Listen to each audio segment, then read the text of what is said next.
Hey y'all, I've been having a taste for some collard greens. That was the only thing I didn't have. So this is how I make mine, okay? I may need to get a sharper knife because this one is not too sharp.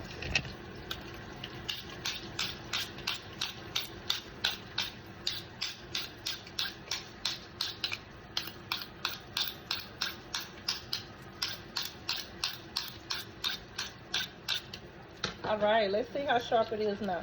I like to roll it up, and then I like to cut like small pieces, like not too small, but kind of like that. I'm throwing them over here, as you can hear it, and I'm gonna show y'all in a second.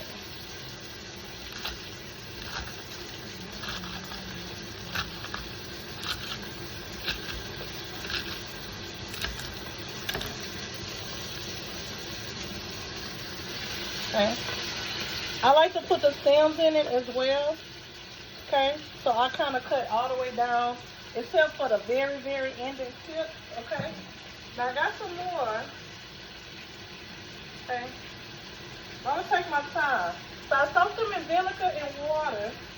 I'm gonna bring it out because I was soaking it in vinegar and water, and I'm just gonna hold it. And again, I just hold it tight and I cut it just like this. Now, some people take a long time to cook their greens. I don't like to wait a long time. As you can see, I'm down right here and I'm still cutting. Okay? Because that part, the film is still really good and healthy for you. And I'm just going to add this over here. I already have my bacon sauteing. I'm going to add some onions, a little bit of vinegar. And like I said, I wring it out because it's soaking in water and vinegar. Okay? Bring it back to the cutting board and hold it tight.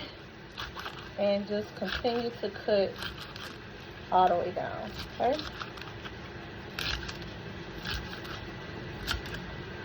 All the way down to the end. I'm going to throw that away. Okay?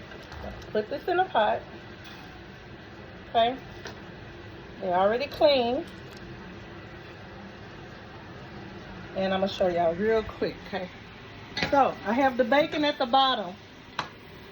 And this is just a quick fix. This is just a quick fix, okay? So, I fried the bacon so it can kind of release the juices and its smoky taste, you know what I'm saying? So now, I'm just going to mix it. I only got one bunch, okay? And Faith do like greens. I usually mix it with like mustard greens too, kale, maybe something like that, but I only got one batch. Okay, see how beautiful the color is changing already? See the bacon up in there? Smells good already, okay? All right, so I'm gonna cut the heat back up. I'm gonna add some onions. As you can see, my fresh vegetables over here. Y'all know I'm not a traditional cook, but anyway, I'm gonna put some onion. I'll take a picture and post it. Stay tuned. That's how I cook my collard greens, and it's not gonna take no longer than probably 45 minutes, okay? Because they don't have to be super soft with me. All right, y'all.